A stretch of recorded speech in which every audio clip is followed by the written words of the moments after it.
নমস্কার বন্ধুরা, কেমন আছো তোমরা সবাই? আশা করছি সবাই খুব ভালো আছো। ভিডিওটা দেখে বুঝতেই পারছো এটা কোনো ঘরোয়া ভ্লগ নয়, মেলার ভিডিও। তো আমি গিয়েছিলাম আমার বাপের বাড়ি সুন্দরবন মেলায় ঘুরতে। তো সেখানেই আমি ভিডিওটা বানিয়েছিলাম।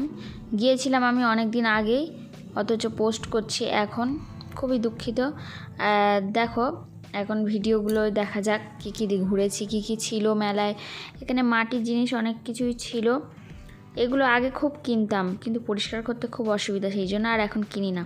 সেনকো গোল্ড থেকে স্টল দিয়েছিল, এখানে ছিল ব্যাগের স্টল। তো অনেক রকমের জিনিস ছিল, খালি ঘুরে ঘুরে দেখেছি। আর ব্লগ করার চক্করে কি হয়, নিজে যেটা অ্যাবজর্ব করি দেখে সেটা আর হয় না, সেই স্যাটিসফ্যাকশানটা পাই না। তা যাই হোক, এখানে ছিল অনেক পুরানো বইয়ের দোকান, এখানে পুরানো বই পাওয়া যায় সেই স্টল ছিল। তারপরে এখানে বেতের জিনিসের স্টলটা ছিল। তবে যারা এগুলো স্টল দিয়েছে সেগুলো কিন্তু সমস্ত কিছু আর কি হাতে বানানো স্টলগুলো। আর এরা প্রত্যেক বছরই আসে, এগুলোর সমস্ত পুতুলগুলো হাতে বানানো এদের। আর এই জুয়েলারিগুলো সমস্ত কিছু হাতে। তো এইগুলোই দেখছিলাম। আগে না এই স্টলগুলো ভর্তি হয়ে থাকতো, এখন তো তাও ফাঁকা। ওখানটায় দেখো ঠাকুরের, গোপাল ঠাকুরের যে সোয়েটার সেই সমস্ত কিছু আছে। তারপরে এখানে একটা জিনিস দেখাচ্ছি, দেখো কাঠের এই সোয়েটারগুলো কি বড় বড়। আর এখানে কাঠের চাবি রিং ছিল। আবার নাম লিখালেও সঙ্গে সঙ্গে ওরা নাম লিখে দেবে। এই কি 15 মিনিট টাইম চায়। আমার ভাই একটা চাবি রিং নিয়েছিল। আর এইখানে ছিল তোমার সুতির ওই বাটিকের শাড়ি, তারপরে ব্লাউজ। এখানে অনেক সফট টয় ছিল, এই ছোট ছোট সফট টয়গুলো আমি গত বছর কিনেছিলাম। তো এই ছিল।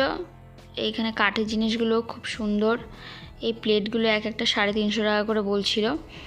আর ওই গাড়িগুলো তো খুব সুন্দর, প্লেটগুলো দেখতে তো অসাধারণ, দেখলে না কিনতে ইচ্ছা করে। আর কাজ খুবই ভালো, খুবই প্লেন, মানে পালিশটা খুব সুন্দর করেছে। তো এখানে অনেক কিছু জুয়েলারি ছিল। এই দিকেও অনেক কাঠের জিনিস ছিল, আর এদিকেরগুলোর ভ্যারাইটি আরও অনেক বেশি। এইগুলো খুব সুন্দর, আমার মা দেখছিল এক একটা 350, বড়টা 550 এরকম করে দাম। আর এই কাঠের কাপ দেখতে তো খুবই কিনতে ইচ্ছাও করে। এটা বোধহয় পিরে হবে। আমার ভাই এইটার কথা বলছিল, এটা অ্যাকুপ্রেশার এটা। তো এটার দাম বলেছিল 550 টাকা, এরকম দাম ছিল। তো আমরা এইসব ঘুরে ঘুরে দেখি। কি কিনেছি সেটা এখন আর শেয়ার করব না, পরে শেয়ার করব। আর এখানে দেখো অনেক জুটের ব্যাগ আছে, পুতুল আছে, এই সমস্ত কিছু। এখানে বাটিকের স্টলটা বসেছে, বাটিক প্রিন্টের চাদর থেকে শাড়ি থেকে সব কিছু হাতে বানানো, ফুল কাগজের, এগুলো সব নারকেলের দিয়ে করা, তালপাতার তালের যে মোকাটা থাকে সেটা দিয়ে করা, এই সমস্ত কিছু।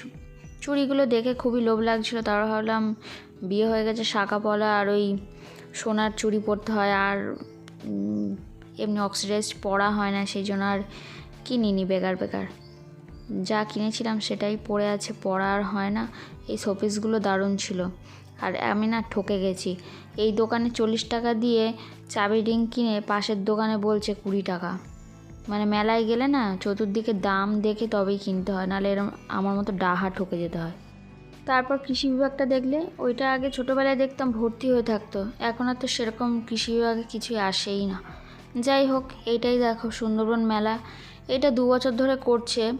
আগে এরকম ছিল না যে সুন্দরবন মেলা বলে আলাদা করে একটা গেট আপ রেডি করবে, এইসব কিছু ছিল না, এখনই করেছে। যাই হোক, দেখতে খুবই ভালো লাগছে। আর এই ফুলের দোকানে খুব ঠকে গেছি। এই ফুলের দোকান স্টলের ভেতরে, এখানে যেটা 10 টাকা দাম, স্টলের বাইরে সেটা 4 টাকায় কিনেছি। মা তো খুবই বকেছিল। যাই হোক, মেলা ঘোরা অনেক হলো। এখানে আমরা মোগলাই নিয়েছি আর রোল নিয়েছি, এই নিয়েই বাড়ি চলে গেছিলাম, আর কিছু কেনাকাটা করিনি। আর কি কি কিনেছি সেটা আমি অবশ্যই পরে ভিডিওতে শেয়ার করব। তাহলে আজকের মতো আসি, দেখা হবে পরের ভিডিওতে।